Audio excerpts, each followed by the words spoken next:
ভাই শোন, খুব মজার কাহিনী একটা আছে, শুনে আনন্দিত হবেন। এক রাজা ছিল, রাজত্ব করত। তো রাজার প্রজারা একটা প্রস্তাব দিক করলো রাজাকে। রাজার প্রজারা কি করলো, রাজাকে একটা প্রস্তাব করলো।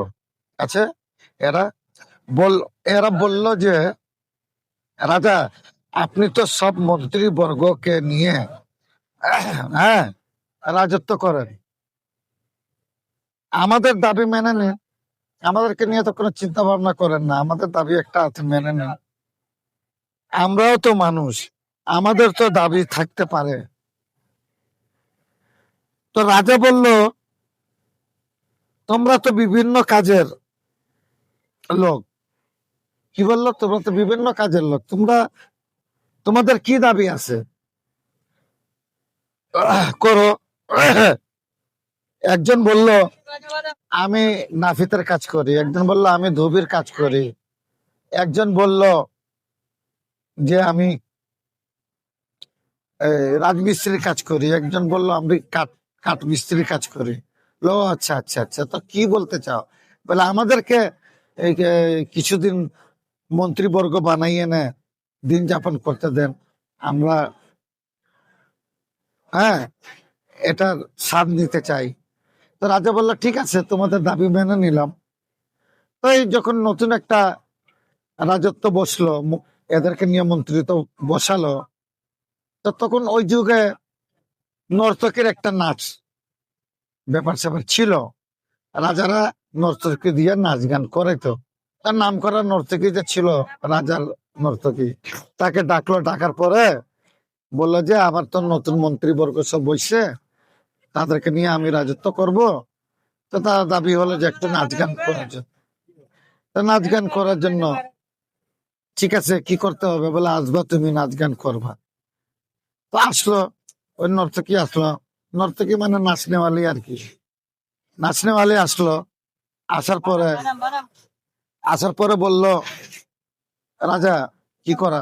বলে, হ্যাঁ, নাচ গান শুরু করো। নাচ গান শুরু করো, সারা রাত নাচ গান করলো। কিন্তু ওই মন্ত্রী বর্গের মধ্যে কেউ এক টাকাও দিল না। ও তো জানে না এরা ধোবি, কাঠ মিস্ত্রি, রাজমিস্ত্রি, এই মিস্ত্রি সেই মিস্ত্রি, ও তো জানে না। ওরাও জানে না যে এদেরকে টাকা দিতে হয়, মানে নর্তকীকে টাকা টোকা দিতে হয়। তো যখন নাচ শেষ হয়, তখন বলল রানী, ইয়া নাচনেওয়ালি, রাজা জিজ্ঞেস করলো, কি চাও তুমি, কি উপহার চাও? নাচনেওয়ালি রাগ করে বলতেছে যে, রাজা, আমি আপনার মাথা হাঁকতে চাই। বলে, আমার মাথা হাঁকতে চাও? বলো, জি। তো সত্য রাজা, সত্য কথা। বলে, ঠিক আছে, তোমার দাবিটা তো বিবেচনা করতেছি আমি। হ্যাঁ, হাগার কথা হাঁকবা।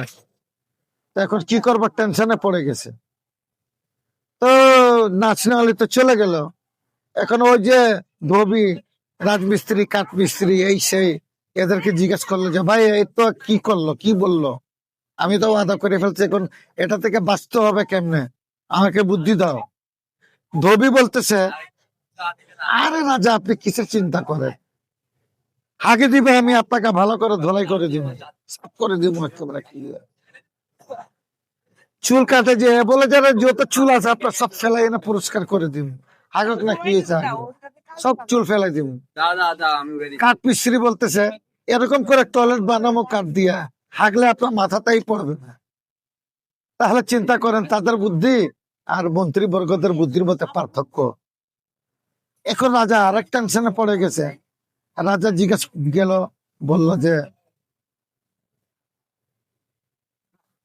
ওই পন্ডিতের কাছে, পুরানা মন্ত্রীর কাছে, যে ভাই, এরকম এরকম কথা, এদেরকে নিয়ে রাজত্ব করতেছি। এখন নর্তকী তার আগের মাথা বলল যে হাঁকবে। তো ওই মন্ত্রী একটা বুদ্ধি দিল, পুরানা আগের মন্ত্রী বললো যে, শোনো, মহিলার কাজ তো, এটা তুমি তোমার বউকে বলো, ও তোমাকে ভালো বুদ্ধি দিবে। তো গেল। এখন রাজা রাত্রেবেলা ভোর লোকে ঘুম গেল, কথা বলতেছে। তো রানী বলে, তুমি এত চিন্তিত কেন? বলে, আমি অনেক চিন্তিত, এরকম এরকম ব্যাপার। নর্তকী ওই আমার মন্ত্রীবর্গরা টাকা টাকা দেয় নাই যে রাগ করে বলছে যে তার মাথায় হাঁকবে, আমার মাথায় ও হাঁকবে।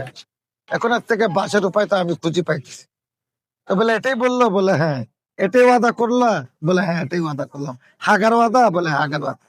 তো ঠিক আছে, হাগক। কিন্তু হাঁকবে তো, কিন্তু সে মুততে পারবে না। হাঁকবে ঠিক, ভালো কথা। যদি প্রসাব করে তাহলে তার কল্লা ফেলে দিবে। এখন দর্শকই আইলো হাগার জন্য, ওরা কাঠ মিস্ত্রি টয়লেট বানিয়ে ফেললো। নাফিদ চুল কাটার জন্য বেলে খড়কই কি কি আছে যেগুলো নিয়ে ফেললো চুল ফেলাবার জন্য। ধোবি রেডি হয়ে গেল কাপড় ধোব সব গা মুছার জন্য। এখন রাজা বলে রানী শুনো, নর্তকী শুনো। বলে কি?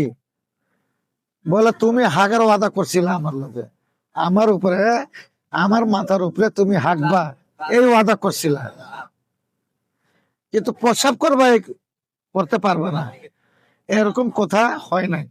বলে হ্যাঁ রাজা, এটা সত্য, আমি হাগার কথা বলছিলাম, আমি হাঁকবো, প্রসাব করব না। কিন্তু প্রসাব করতে পারবে না, আমার দিকে তাকা, প্রসাব করতে পারবে না। প্রসাব যদি করো তাহলে তোমার কল্লা ফেলে দিব। তখন ওই নর্তকী যাই রাজার ঠ্যাঙের মধ্যে পড়ে গে, যে রাজা আমার ভুল হয়ে গেছে, মাফ করে দে। তাহলে শুধু টয়লেট করাটা টয়লেট না, টয়লেটের পরে প্রসাবও করতে হয়। সে জিনিসটা আমি নর্তকের মাথায় নাই। যার যে কাজ, তাকে ওই কাজই সাজে। রাজত্ব, হ্যাঁ, এগুলা তারা সাজে। রাজনীতি, রাজত্ব, এগুলা তার সাজে নেই। যার কাজ তাকে সেটা সাজে। এটা আমরা দেখলাম, ওই যে দামি নির্বাচন করলো শেখ হাসিনা। তো দামি নির্বাচনে কারা কারা গেল আপনারা দেখলেন, কারা কারা কি করলো সেটাও দেখলেন, কি হলো সেটাও দেখলেন, সবই বুঝলেন।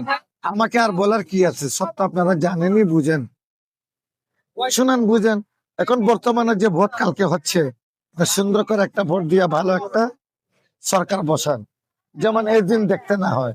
আপনারা ভালো লিডার পছন্দ করতে পারেন না আমাদের দেশের নাগরিকরা, এটা আমাদের দুর্ভাগ্য। এই বলে আমি কথাটা শেষ করলাম। আসসালামু আলাইকুম। কাহানিটা শেষ করলাম। কাহানি ভালো লাগলে, লাইক শেয়ার কমেন্ট, হ্যাঁ, সাবস্ক্রাইব করিয়েন।